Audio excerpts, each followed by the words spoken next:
ಹೊಸ ವರ್ಷದ ಸಂಭ್ರಮವನ್ನು ಸಾಂಗ್ ಅನ್ನು ರಚಿಸಲು ನಾವು ಧ್ರುವಂತವಾಗಿ ಕ್ಲೀನ್ ಮಾಡಿ ಡೈನಿಂಗ್ ಆಲು ನನ್ನ ಹೆಸರು ಬಂದ್ರೆ ಮಾತ್ರ ಎಲ್ಲರ ಬಗ್ಗೆ ಬೈತಾವೆ ಏನ್ ಮಾಡ್ತೀಯ ಓಡಿ. ಮತ್ತೊಂದು ವಿಡಿಯೋಗೆ ಎಲ್ಲರೂ ಕೂಡ ಸ್ವಾಗತ. ಎಲ್ಲರೂ ಕೂಡ ಹೊಸ ವರ್ಷದ ಆರ್ಥಿಕ ಶುಭಾಶಯಗಳು. ಹೊಸ ವರ್ಷ ಅಂತಂದ್ರೆ ಜನವರಿ 1 2026 ಎಲ್ಲರ ಜೀವನದಲ್ಲೂ ಕೂಡ ಶುಭಾಶಯ ಹೇಳಕ್ ಇಷ್ಟಪಡ್ತೀವಿ. ಎಲ್ಲರೂ ಕೂಡ ಹೊಸ ವರ್ಷ ಸಂಭ್ರಮ ಇದ್ರೆ ಬಿಗ್ ಬಾಸ್ ಮನೆಯೊಳಗೂ ಕೂಡ ಸಖತ್ತಾಗಿತ್ತು ಸಂಭ್ರಮ. ಏನಾಯ್ತು ಏನೇನೆಲ್ಲ ಆಯ್ತು ಅನ್ನೋದನ್ನ ಸಖತ್ತಾಗಿ ಟ್ರೆಂಡಿಂಗ್ ಆಗಿತ್ತು, ಸೂಪರ್ ಕಾಮಿಡಿ ಆಗಿತ್ತು. ಹೇಳೋದ್ಕಿಂತ ಮುಂಚಿತವಾಗಿ ಒಂದು ದೊಡ್ಡ ಅವಘಡ ಬಿಗ್ ಬಾಸ್ ಅಲ್ಲಿ ನಡೆದಿದೆ. ಈ ಧ್ರುವಂತಿಂದ ದೊಡ್ಡ ಅವಘಡ ಪ್ರಾರಂಭ ಆಗ್ತಾ ಇದೆ. ನಿಜವಾಗ್ಲೂ ಕೂಡ ಗಿಲ್ಲಿನ ಉಳಿಸ್ಲೇಬಾರ್ದು, ಗಿಲ್ಲಿನ ಮುಳುಗಿಸ್ಲೇಬೇಕು, ಗಿಲ್ಲಿನ ಹೇಗಾದ್ರೂ ಮಾಡಿ ಫೈನಲ್ ಕಳಿಸ್ಲೇಬಾರ್ದು ಅನ್ನೋದು ಒಂದು ತಂಡ ರೆಡಿಯಾಗಿ ನಿಜವಾಗಿ ನಡೀತಿದೆ. ಏನೇನೆಲ್ಲ ಆಯ್ತು ಅಂತ ನೋಡ್ಕೊಂಡು ಬರೋಣ. ಎಲ್ಲರೂ ಕೂಡ ಮತ್ತೊಂದ್ಸರಿ ಹೊಸ ವರ್ಷದ ಶುಭಾಶಯಗಳು. ಈ ವರ್ಷ ಎಲ್ಲರೂ ಕೂಡ ಸುಖ, ಶಾಂತಿ, ನೆಮ್ಮದಿ, ಆರೋಗ್ಯ ಅನ್ನೋದು ಭಗವಂತ ಕರುಣಿಸ್ಲಿ ಅಂತ ನಿಮ್ಮೆಲ್ಲರೂ ಕೂಡ ಕೇಳ್ಕೊತೀನಿ. ಬಿಗ್ ಬಾಸ್ ಅಲ್ಲಿ ಹೇಗ್ ನಡೀತು ಅಂತಂದ್ರೆ, ಈಗ ಆಲ್ರೆಡಿ ಈ ಸಾರಿ ಇದು ಲಾಸ್ಟ್ ಗಿಲ್ಲಿ ನಡೀತಾ ಇರೋ ಈ ಗಿಲ್ಲಿ ಕ್ಯಾಪ್ಟನ್ ಆಗಿರೋ ಇದು ಬಿಟ್ರೆ ನೆಕ್ಸ್ಟ್ ಒಂದೇ ಒಂದು ವೀಕ್ ಅಲ್ಲಿ ಒಂದು ಏನೋ ಕ್ಯಾಪ್ಟನ್ಸಿ ಒಬ್ರಿಗೆ ಮಾತ್ರ ಬರುತ್ತೆ, ಅದೇ ಲಾಸ್ಟ್ ವಾರ. ಆಮೇಲೆ ನೆಕ್ಸ್ಟ್ ಬಿಗ್ ಬಾಸ್ ಬಂದೇ ಬರುತ್ತೆ. ಹಿಂಗ್ ಇರ್ಬೇಕಾದ್ರೆ ಒಂದು ಖುಷಿ ಏನಂತಂದ್ರೆ, ಬಿಗ್ ಬಾಸ್ ಅಲ್ಲಿ ಈ ಹೊಸ ವರ್ಷದ ಸಂಭ್ರಮದಲ್ಲಿ ಗಿಲ್ಲಿ ಬಿಗ್ ಬಾಸ್ ಅಲ್ಲಿ ಕ್ಯಾಪ್ಟನ್ ಆಗಿರೋದು ಸೂಪರ್ ಆಗಿತ್ತು. ಅವನ ಒಂದು ಕ್ಯಾಪ್ಟನ್ಸಿಲಿ ಸಖತ್ತಾಗಿ ಸೆಲೆಬ್ರೇಷನ್ ಅಂತೂ ಸಖತ್ತ ಮಾಡ್ರು. ಒಳ್ಳೆ ಊಟ ಉಪಚಾರ ಎಲ್ಲ ಸಖತ್ತ ಬಂದಿತ್ತು. ಅದೆಲ್ಲ ಡಿಸ್ಕಸ್ ಮಾಡ್ತಾ ಹೋಗೋಣ. ಮೊದಲಿಗೆ ಈ ವಾರ ಅಂದ್ರೆ ಫೈನಲ್ ಲಾಸ್ಟ್ ಯಾರು ಕ್ಯಾಪ್ಟನ್ಸಿ ಆಗ್ತಾರೋ ಅವ್ರಿಗೆ ಗೇಮ್ ನಡೀತಿತ್ತು. ಆ ಗೇಮ್ ನಡೀತಿರ್ಬೇಕಾದ್ರೆ ಈ ಗಿಲ್ಲಿನ ಹೇಗಾದ್ರೂ ಮಾಡಿ ಕ್ಯಾಪ್ಟನ್ಸಿ ಕಳಿಸ್ಬಾರ್ದು, ಗಿಲ್ಲಿನ ಸೋಲಿಸಲೇಬೇಕು ಅನ್ನೋ ಉದ್ದೇಶಕ್ಕೋಸ್ಕರ ಪಣ ತೊಟ್ಟು ನಿಂತಿರುವಂತ ಇದ್ರು ಯಾರು ಧ್ರುವಂತು ಮತ್ತೆ ಅಶ್ವಿನಿ ಅವರು ಎಷ್ಟು ಓಪನ್ ಅಪ್ ಆಗೆಲ್ಲ ಮಾತಾಡ್ತಿದ್ರು ಅಂದ್ರೆ, ನಿನ್ನಂತೂ ಬಿಡೋದಿಲ್ಲ, ಹಿಂಗೆ ಸರಿಯಾಗಿ ಕೊಡ್ತೀವಿ ಮಾಂಜ ನೋಡು, ನಿನ್ನ ಮುಂದೆ ನೋಡ್ಕೋ ಕರೆಕ್ಟಾಗಿ ಕೊಡ್ತೀವಿ, ಇದನ್ನೆಲ್ಲ ಮಾತಾಡ್ತೀರಿ. ಇದು ಬಿಗ್ ಬಾಸ್ ಇದನ್ನೆಲ್ಲ ಗಮನಿಸ್ತಾ ಹೇಗೆ ನೋಡ್ತಾರೆ ಗೊತ್ತಿಲ್ಲ. ಜನ ಅಂತೂ ತುಂಬಾ ಬೇಸರದಲ್ಲಿ ವ್ಯಕ್ತಪಡಿಸ್ತಿದ್ದಾರೆ. ಗಿಲ್ಲಿನ ಸೋಲ್ಸೋಕ್ಕೋಸ್ಕರ ಗಿಲ್ಲಿ ವಿರುದ್ಧವಾಗಿ ಧನುಷನ್ನ ಎತ್ಕಟ್ಟಿ ಗಿಲ್ಲಿಯನ್ನ ಸೋಲಿಸಿದ್ದಾರೆ. ರಾತ್ರಿ ತೋರಿಸ್ತಂತ ಎಪಿಸೋಡಲ್ಲಿ ಗಿಲ್ಲಿ ಎಲ್ಲಾ ಥರದಲ್ಲೂ ಟ್ಯಾಲೆಂಟ್, ಆದರೆ ಫಿಸಿಕಲಿ ಸ್ವಲ್ಪ ವೀಕು. ಆದರೆ ಫಿಟ್ ಆಗಿ ಜಿಮ್ ಮಾಡಿಕೊಂಡು ಸೀರಿಯಲ್ ಆರ್ಟಿಸ್ಟ್ ಆಗಿರುವಂಥ ಧನುಷು ಗಿಲ್ಲಿಗಿಂತ ಫಿಟ್ನೆಸ್ ಅಲ್ಲಿ ಸಖತ್ ಫಿಟ್ ಆಗಿರೋದ್ರಿಂದ ಒಂದು ಗೇಮ್ನ ಕೊಟ್ಟಿದ್ರು. ನಿಜವಾಗ್ಲೂ ಕೂಡ ಗಿಲ್ಲಿ ಮತ್ತೆ ರಾಶಿಕಾ ಒಂದು ಟೀಮು, ಮತ್ತೆ ಯಾರು ಇನ್ನೊಬ್ರು ಇವರು ಅಶ್ವಿನಿ ಮತ್ತೆ ಧ್ರುವಂತ್ ಒಂದು ಟೀಮ್ ಮಾಡಿ ಬಿಟ್ಟಿದ್ರು. ಇದನ್ನ ಬಿಗ್ ಬಾಸ್ ಅವರ ಪ್ಲಾನ್ ಮಾಡಿ ಕಳಿಸ್ಬಿಟ್ಟಿದ್ರು ಹಿಂಗೆ ಅಂತಾನೆ. ನೋಡಿ, ಅಂದ್ರೆ ಈ ತರ ಬೇಕು ಆಟದಲ್ಲಿ, ಒಂದು ಥ್ರಿಲ್ ಬೇಕು ಅಂತಂದ್ರೆ ಅವ್ರು ಮಾಡಿದ್ದೇನು ತಪ್ಪಲ್ಲ. ಆದರೆ ಆಟದಲ್ಲಿ ತುಂಬಾ ಟ್ವಿಸ್ಟ್ಗಳಾಯ್ತು. ನೋಡ್ತಿರುವಂಥವ್ರಿಗೆ ಕೂಡ, ಅಲ್ಲೇ ಕೂತಿರುವಂಥವ್ರು ಎಲ್ಲರೂ ಕೂಡ ಇದು ತುಂಬಾ ತಪ್ಪು, ಇದು ತುಂಬಾ ತಪ್ಪಾಗ್ತಿದೆ ಅಂತ. ಏನಾಗ್ತಿತ್ತು ಅಂತಂದ್ರೆ, ಮೇಲ್ಗಡೆಯಿಂದ ಅದು ಏನು ಅಂತ ಎಕ್ಸ್ಪ್ಲೈನ್ ಮಾಡಕ್ಕೆ ಹೇಳಕ್ಕಾಗಲ್ಲ. ಅಲ್ಲಿ ಮೇಲ್ಗಡೆಯಿಂದ ಒಂದು ಪೈಪ್ಗಳು ಬರ್ತವೆ. ಈ ನಾವು ಮನೆಯಲ್ಲೆಲ್ಲ ಯೂಸ್ ಮಾಡ್ತೇವೆ ಪ್ಲಾಸ್ಟಿಕ್ ಕಪ್ ಪೈಪ್ಗಳು, ಕರೆಂಟ್ ಪೈಪ್ಗಳು, ಆ ಥರದ ಪ್ಲಾಸ್ಟಿಕ್ ಪೈಪ್ಗಳು ಬರ್ತವೆ. ಆ ಪೈಪ್ಗಳನ್ನ ತಗೊಂಡೋಗಿ ಒಂದು ಚಕ್ರವ್ಯೂಹ ಬಲೆ ಥರ ತುರುಕ್ಬೇಕು, ಅದನ್ನೆಲ್ಲ ಸಿಗಿಸ್ಬೇಕು. ಅದ್ರ ಮಧ್ಯದಲ್ಲಿ ನುಸುಳಿ ಹೊರಗಡೆ ಬಂದು ಒಂದಷ್ಟು ಪಾಯಿಂಟ್ಗಳನ್ನ ಗೆಲ್ಲೋದೊಂದು ಟಾಸ್ಕ್ ಕೊಟ್ಟಿದ್ರು. ಅದರಲ್ಲಿ ರಾಶಿಕಾ ಗಿಲ್ಲಿ ಕಡೆಗೆ, ಧ್ರುವಂತ್ ಕಡೆಗೆ ಯಾರಿದ್ದು, ಧ್ರುವಂತ್ ಅಲ್ಲ ಹೋಗಿದ್ದು, ಧನುಷ್ ಕಡೆಗೆ ಇವರಿದ್ದದ್ದು ಯಾರು, ಅಶ್ವಿನಿ ಅವರು. ಅಶ್ವಿನಿ ಮತ್ತೆ ರಾಶಿಕಾ ಅವ್ರಿಗೂ ಟಕ್ಕಾಪಾರ್ ನಡೀತು. ನಿಜವಾಗ್ಲೂ ಸಖತ್ ನೋಡ್ತಿದ್ರೆ ಖುಷಿ ಆಗ್ತಿತ್ತು. ಅಶ್ವಿನಿ ಮಾತಲ್ಲ ಅಷ್ಟೇ, ಅವ್ರಿಗೆ ವಯಸ್ಸಾಗ್ತಾ ಇದೆ, ಫಿಸಿಕಲ್ ಆಗಿ ಹಂಗ್ ನೋಡಕ್ ದಪ್ಪ ಇದ್ದಾರೆ. ಅದ್ರ ರಾಶಿಕಾ ರಗಡಾಗಿ ಏನ್ ಸಖತ್ತಾಗಯ್ಯಪ್ಪ, ಅವ್ರನ್ನ ಎಲ್ಲ ಕಪಿ ಮುಷ್ಟಿಯಿಂದ ಕಟ್ಟೆ ಹಾಕಿಡ್ಕೊಂಡು ಎಲ್ಲವನ್ನ ಅವ್ರು ತಬ್ಬಿಡ್ಕೊಂಡು ಎಲ್ಲೂ ಕೂಡ ಅಳ್ಳಾಡ್ದಂಗೆ ಬಿಡ್ತಿರ್ಲಿಲ್ಲ. ಅಯ್ಯೋ, ಎಷ್ಟೋ ಸಾರಿ ಅಶ್ವಿನಿ ಅವರು ಅವ್ರ ಪರಿಸ್ಥಿತಿ ನೋಡೋಕ್ಕಾಗ್ತಿರ್ಲಿಲ್ಲ ಆ ಥರ. ಯಾಕೆಂದ್ರೆ ವಯಸ್ಸು ಹುಡುಗಿ ರಾಶಿಕಾ ಏನು ಸಖತ್ತಾಗೆ. ಆ ರಾಶಿಕಾ ಬಿಟ್ಟರೆ ಇನ್ನು ಸ್ಪಂದನ ಅಂತೂ ವೀಕು, ಕಾವ್ಯ ಅಂತೂ ವೀಕು. ಇವ್ರು 4 ಜನದಲ್ಲಿ ರಾಶಿಕರೇ ಸಖತ್ತಾಗಿ ಟಫ್ ಆಗಿದ್ದು. ಗಿಲ್ಲಿಗೆ ಅದೊಂದು ಪ್ಲಸ್ ಪಾಯಿಂಟ್ ಆಯಿತು. ಪೈಪ್ಗಳು ತಗೊಂಡು ಜೋಡಿಸೋದು ಅದು ಮಾಡುವಾಗ ಗಿಲ್ಲಿ ತುಂಬ ಚೇರ್ ಅಪ್ ಮಾಡ್ತಿದ್ದ ರಾಶಿಕಾಗೆ. ಹಿಂಗೆ ಮಾಡ್ತಿರ್ಬೇಕಾದ್ರೆ ಅದೆಲ್ಲ ಆ ಪೈಪೆಲ್ಲ ತಂದು ಜೋಡಿಸಾದ್ಮೇಲೆ, ಪೈಪ್ ಜೋಡಿಸುವಾಗಲೇ ಸಮಸ್ಯೆ ಆಗಿದೆ ಏನಂತಂದ್ರೆ, ರಾಶಿಕಾ ಮತ್ತೆ ಅಶ್ವಿನಿ ಇಬ್ರು ಕೂಡ ನಿಂತಿರ್ತಾರೆ. ಮೇಲೆ ಪೈಪ್ ಬಂದ ತಕ್ಷಣ ಯಾರು ಫಸ್ಟ್ ಪೈಪ್ ಮುಟ್ತಾರೋ, ಬಂದ ತಕ್ಷಣ ಯಾರು ಹಿಡ್ಕತ್ತಾರೋ ಅವರು ಪೈಪ್ ತಗೊಂಡು ಹೋಗ್ಬೋದು, ಎರಡನೇವ್ರು ಮುಟ್ಟುವಂಗಿಲ್ಲ ಅಂತ ಇತ್ತು. ಆದರೆ ರಾಶಿಕಾ ಈ ಕಡೆ ಇದ್ದಾಗ ಅಶ್ವಿನಿ ಅವ್ರಿಗೆ 2-3 ಒಂದೊಂದು ಸಾರಿಗೆ ಪೈಪ್ಗಳು ಬಂದ್ಬಿಡೋದು. ಅಥವಾ ಅಶ್ವಿನಿ ಅವ್ರ ಕೈ ಹಾಕಿದಾಗ ಅಶ್ವಿನಿ ಅವ್ರಿಗೆ ಜಾಸ್ತಿ ಪೈಪ್ಗಳು ಬಂದ್ಬಿಡೋದು.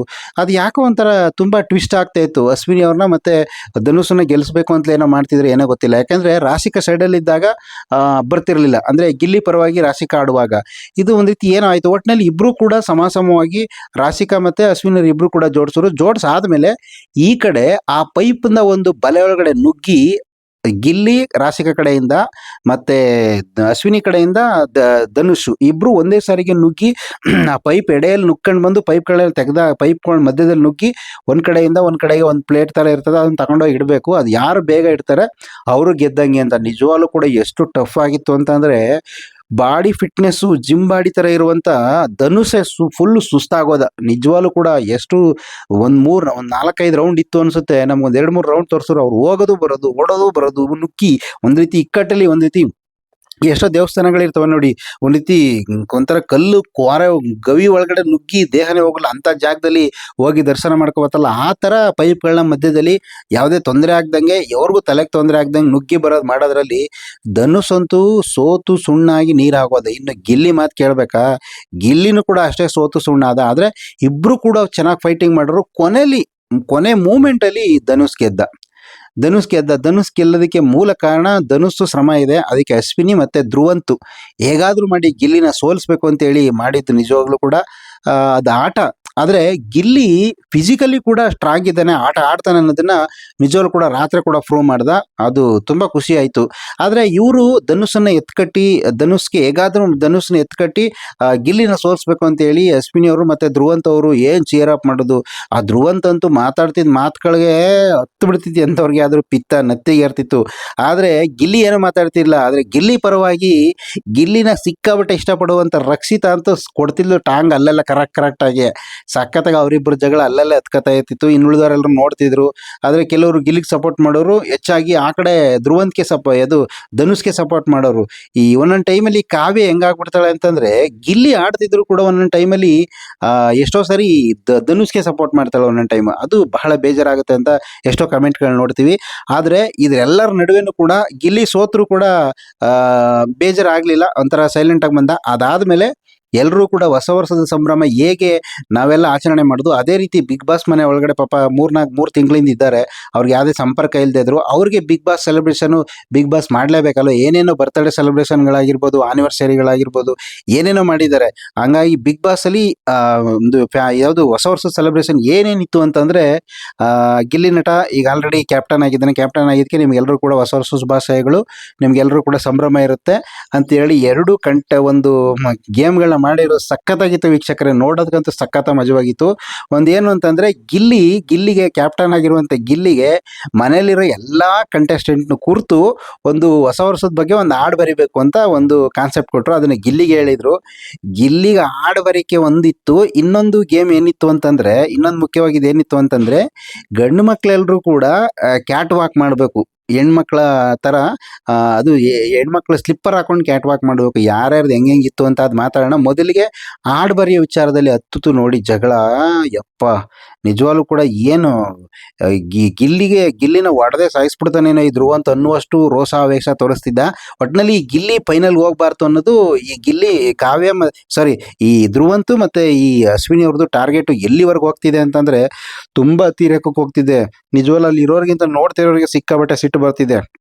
ಹಿಂಗಿರ್ಬೇಕಾದ್ರೆ ಹಾಡು ಬರೀತಿರ್ಬೇಕಾದ್ರೆ ಎಲ್ರ ಬಗ್ಗೆನೂ ಬರೀಕೋ ಹೋಗ್ತಿರ್ಬೇಕಾದ್ರೆ ಮೊದಲು ಎಲ್ರದ್ದು ಹೆಸರು ತಗೊಂಡು ಬರೀಬೇಕು ಅಂತಂದಾಗ ಈ ಧ್ರುವಂತ ಅಂತಾನೆ, ನೀನು ಏನಾರ ಬರ್ಕೋ ಆದ್ರೆ ನನ್ನ ಹೆಸರು ಬರೋ ಕೂಡ್ದು. ಅಲ್ಲ ಅಣ್ಣ, ನಿನ್ನ ಹೆಸರು ಬರಬಾರ್ದು ಅಂದ್ರೆ ಎಲ್ರ ಬಗ್ಗೆನೂ ಬರೀ ಅಂತ ಹೇಳೋರೆ ಬಿಗ್ ಬಾಸ್. ಈಗ ನಿನ್ನ ಹೆಸರು ತೆಗೆದು ಹೆಂಗ್ ಬರೀಕಾದ್ದು ಅಂತಂದಾಗ ನನ್ನ ಹೆಸರು ಬರೋ ಕೊಡೋದು ಬಂದ್ರೆ ನಿನ್ನ ಅಷ್ಟೇ, ನೀನ್ ಏನ್ ಮಾಡ್ಕೋ ರೆಡಿ ಅಂತ ಏನು ಒಂಥರ ವಿಚಿತ್ರವಾಗಿ ಮಾತಾಡ್ತಾವನೆ. ಆಮೇಲೆ ಗಿಲ್ಲಿ ಪೇಪರ್ ಬಿಸಾಕ್ಬಿಟ್ನ, ಅರ್ಧ ಹಾಕ್ತೀಯಣ್ಣ ತಗೊಂಡು ಅರ್ಧ ಹಾಕೋಣ ಅಂತ ಬಿಸಾಕ್ತಾ. ಏನು ಮಾಡಿಕಿಲ್ಲ, ಯಾಕಂದ್ರೆ ಬಿಗ್ ಬಾಸ್ ಇದಾಗಿರೋದ್ರಿಂದ ಅವ್ನು ಹೆಂಗ್ ಅರ್ಧಕ್ಕಾಗುತ್ತೆ ಅದು ಅಂತ ಹತ್ರಕ್ಕೆ ಬಂದು ವಾ ಅವಾಜೇ ಮಾಡ್ತಾವನೆ. Full warning ಕೊಡ್ತಾವನೆ. ಏನು ಮುಖದ ಮೇಲೆ ವಾರ್ನಿಂಗ್ ಕೊಡ್ತಾವನೆ. ಪಕ್ಕದಲ್ಲೇ ಕೂತಿರೋ ರಘುವರು, ನೋಡಪ್ಪ ನಂಗೆ ಸಮಾಧಾನವಾಗಿ ಎಲ್ಲರೂ ನೆಗೆಟಿವ್ ಏನೋ ಬೇಡ, ಪಾಸಿಟಿವ್ ಆಗಿ ಬರೀ ಅಂತ ಹೇಳಿದೀನಿ, ಹೋಗಿ ಕೂತ್ಕೊ ಅಂತ ಇದ್ರು ಕೂಡ ನೀವು ಬೇಕಾದ್ರೆ ಏನಾರು ಮಾಡ್ಕೊಳ್ಳಿ, ನನ್ನಂಗೆ ಬರೆಯೋಂಗಿಲ್ಲ, ಬರದ್ರಂತೂ ನಾನು ಅವ್ನು ಬಿಡೋದಿಲ್ಲ. ಏನಣ್ಣ ಮಾಡ್ತೀಯ, ಎಷ್ಟೇ ಇದಾದ್ರೂ ಕೂಡ ಗಿಲ್ಲಿ ಅಣ್ಣ ಅನ್ನೋದು ಮಾತ್ರ ಧ್ರುವಂತನ ಬಿಟ್ಟಿಲ್ಲ. ಹಂಗಿರ್ಬೇಕಾದ್ರೆ ಎಷ್ಟು ಹೇಳಿದ್ರು ಕೂಡ ಧ್ರುವಂತು ಫುಲ್ ಅವಾಜ್ ಅಂದ್ರೆ ಅವಾಜು ಸಿಕ್ಕಾಬಿಟ್ಟೆ, ಏನು ಬಾಯಿ ಬಂದಂಗೆಲ್ಲ ಮಾತಾಡ್ತಿದ್ದಾನೆ. ನಾನು ಬರೆದ್ಬಿಡು, ನೀನು ನೋಡ್ತೀನಿ ಅದ್ದಿಗೆ ಸರಿ, ನಾನು ನೈಟು ನ್ಯೂ ಇಯರ್ ಸೆಲೆಬ್ರೇಷನ್ ಹಾಳು ಮಾಡಾಕ್ಬಿಡ್ತೀನಿ. ಈ ರೇಂಜ್ಗೆ ಅಬ್ಬಬ್ಬಬ್ಬ. ಅಲ್ಲ, ಅವ್ನ ಟ್ಯಾಲೆಂಟು ಇದರಿಂದ ಗೆಲ್ತಾವನೆ. ಆದ್ರೆ ಇವ್ರ ಪ್ರತಿಭೆ, ಇವ್ರ ಟ್ಯಾಲೆಂಟ್ ತೋರಿಸಿ ಗೆಲ್ಲಿ ಮಾಡ್ಲಿ. ಹಿಂದೆ ಇದ್ದವರೆಲ್ಲರೂ ಹೆಂಗ್ ಹೋದ್ರು. ಆದ್ರೆ ಇವನು ಗಿಲ್ಲಿನ ಮುಗಿಸ್ಲೇಬೇಕು ಅನ್ನೋಕ್ಕೋಸ್ಕರ ನೀನೇನಾರು ನನ್ನ ಹೆಸರು ತಗೊಂಡು ಬರೆದು ಬಿಟ್ರೆ ನಾನು ನ್ಯೂ ಇಯರ್ ಪಾರ್ಟಿ ಎಲ್ಲಾನು ಹಾಳು ಮಾಡ್ಬಿಟ್ರೆ ಬಿಗ್ ಬಾಸ್ ಬಿಡ್ತಾರ. ಅಷ್ಟೆಲ್ಲ ಖರ್ಚು ಮಾಡಿ ಊಟ ತಿಂಡಿ ಅವೆಲ್ಲ ಸೆಲೆಬ್ರೇಷನ್ ಎಲ್ಲ ಮಾಡಿ ಹಾಳು ಮಾಡ್ಬಿಟ್ರೆ ಹುಚ್ಚು ಚಾಟ ಆಡಿದ್ರೆ ಬಿಟ್ಬಿಡ್ತಾರ. ಆಮೇಲೆ ಕೊನೆಗೆ ಇದ್ರು ಯಾರೋ ರಘು ಅವ್ರು ಹೇಳಿದ್ರು, ನೋಡಪ್ಪ ಹೋಗಿ ಕೂತ್ಕೋ, ಅವ್ನು ಎಲ್ರ ಬಗ್ಗೆನೂ ಬರೀತಾನೆ, ಪಾಸಿಟಿವ್ ಆಗಿ ಬರೀತಾನೆ ಅಂತ ಹೋಗಿ ಕೂತ್ಕೋ ಅಂತಂದ್ರು. ಕೂತ್ಕೊಂಡ್ಮೇಲೆ ಗಿಲ್ಲಿ ಒಂದು ಹಾಡು ಸಖತ್ತಾಗಿ ಬರ್ದಿದ್ದ. ನಿಜವಾಗ್ಲೂ ಕೂಡ ಅದು ಹಾಡನ್ನ ಕೇಳಬೇಕಾಗಿತ್ತು. ನಿಜವಾಗ್ಲೂ ಕೂಡ ಫನ್ ಆಗಿತ್ತು. ಎಲ್ಲರ ಹೆಸರಲ್ಲಿ ಎಲ್ಲರ ಕ್ಯಾರೆಕ್ಟರ್ನು ಕೂಡ ಹೇಳಿ ಗಿಲ್ಲಿ ಸಖತ್ತಾಗಿ ಹಾಡು ಬರ್ದಿದ್ದ. ನಿಜವಾಗ್ಲೂ ಟಕ್ ಅಂತ ಹೊಟ್ಟಾಯ್ತು, ನಾವು ರೆಕಾರ್ಡ್ ಮಾಡ್ಕೊಳಕ್ ಆಗ್ಲಿಲ್ಲ. ಅದೇನೋ ಹಾಡು ಅಂತಂದ್ರೆ ಲಾಸ್ಟ್ ಅಲ್ಲಿ ಒಂದು ಪಂಚಿಂಗ್ ಲೈನ್ ತರ ಬರ್ತಿತ್ತು. ಗಿಲ್ಲಿ ಕೇಳ್ಬೇಕಾ, ಅದಕ್ಕೆ ಯಾರಾದ್ರೂ ಒಳ್ಳೆ ಮ್ಯೂಸಿಕ್ ಮಾಡಿದ್ರೆ ಸಖತ್ತಾಗುತ್ತೆ, ಟ್ರೆಂಡ್ ಆಗ್ಬಿಡುತ್ತೆ. ನಿಜವಾಗ್ಲೂ ಕೂಡ ಗಿಲ್ಲಿ ಹೊರಗಡೆ ಬರೋಷ್ಟೊಳಗೆ ಅದು ಕೊನೆಯಲ್ಲಿದ್ದನು ಒಂದು 4-3 ಲೈನ್ ಸಖತ್ತಾಗದೆ. ನಾವ್ ಇಲ್ಲೇ ಇದ್ರೆ ಆನಂದ, ಮನೆಗೆ ಹೋದ್ರೆ ಗೋವಿಂದ, ನಾವೆಲ್ಲರೂ ಇಲ್ಲಿರೋದು ಜನರಿಂದ. ಅಬ್ಬಬ್ಬಬ್ಬ, ಏನ್ ಗುರು ನೀನು. ನಿಜವಾಗ್ಲೂ ಕೂಡ ನಿನ್ ಮೇಲ್ ಪ್ರೀತಿಗೆ ಸಿಕ್ಕಾಪಟ್ಟೆ ನೀನ್ ಕಂಡ್ರೆ ಕೋಪ ಬರ್ತದ. ಅಷ್ಟು ಸಖತ್ ಗುರು ನಿನ್ ಟ್ಯಾಲೆಂಟು. ಅದೇನ್ ಹೇಳ್ತಾನೆ ಅಂದ್ರೆ, ನಾವ್ ಇಲ್ಲೇ ಇದ್ರೆ ಅಂದ್ರೆ ಬಿಗ್ ಬಾಸ್ ಮನೇಲಿ ಇದ್ರೆ ಆನಂದ, ನಾವ್ ಮನೆಗೆ ಹೋದ್ರೆ ಗೋವಿಂದ, ನಾವೆಲ್ಲರೂ ಇಲ್ಲಿರೋದು ಜನರಿಂದ. ಅಬ್ಬಬ್ಬಬ್ಬಬ್ಬ. ಆಮೇಲೆ ಪ್ರತಿಯೊಬ್ಬರ ಬಗ್ಗೆನೂ ಒಂದೊಂದು ಹೇಳಿ ಸಖತ್ತಾಗಿ ಬರ್ದ. ಅದ್ರಲ್ಲಿ ಧ್ರುವಂತ್ ಬಗ್ಗೆ ಅಂತೂ ಭಕ್ತಿ ಪ್ರೀತಿಯಿಂದ ಇರೋದು ಧ್ರುವಂತಣ್ಣ ಅಂತ ಏನೋ ಸೇರಿಸಿ ಎಲ್ರ ಬಗ್ಗೆನೂ ಬರ್ದ. ಅದ್ರ ಲಾಸ್ಟ್ಗೆ ಗಿಲ್ಲಿ ಒಂದ್ ರೀತಿ ರಾಕ್ ಆಗಿ ಸಖತ್ತಾಗಿ ಬರ್ಕೊಂಡಿದ್ದ. ಇವೆಲ್ಲ ಸೂಪರ್ ಆಗಿತ್ತು.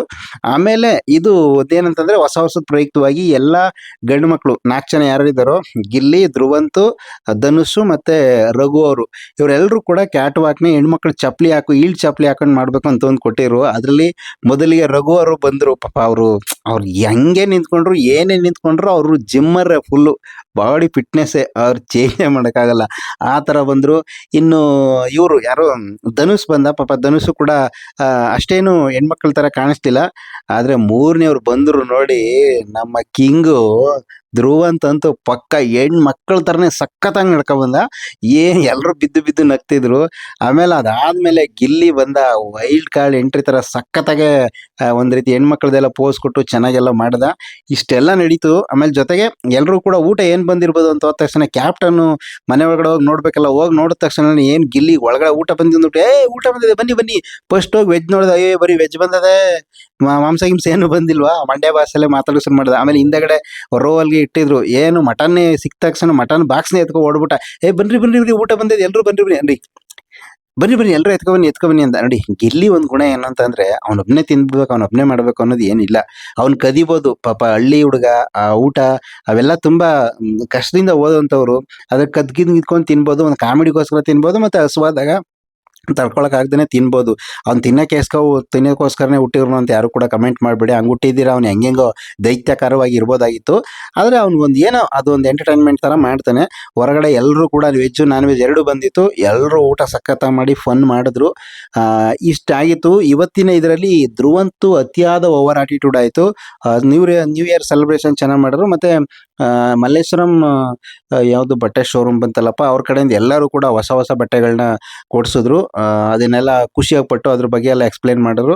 ಚೆನ್ನಾಗಿತ್ತು. ಇದೇ ರೀತಿ ಬಿಗ್ ಬಾಟ್ನ ಮತ್ತೊಂದು ವಿಡಿಯೋಗಾಗಿ ಎಲ್ಲರೂ ಕೂಡ ಇದೇ ರೀತಿ ನಮ್ಮ ಚಾನಲ್ ನೋಡ್ತಾ ಇರಿ. ನಮಸ್ಕಾರ. ಎಲ್ಲರೂ ಕೂಡ ಹೊಸ ವರ್ಷ ಒಳ್ಳೇದಾಗ್ಲಿ. Thank you.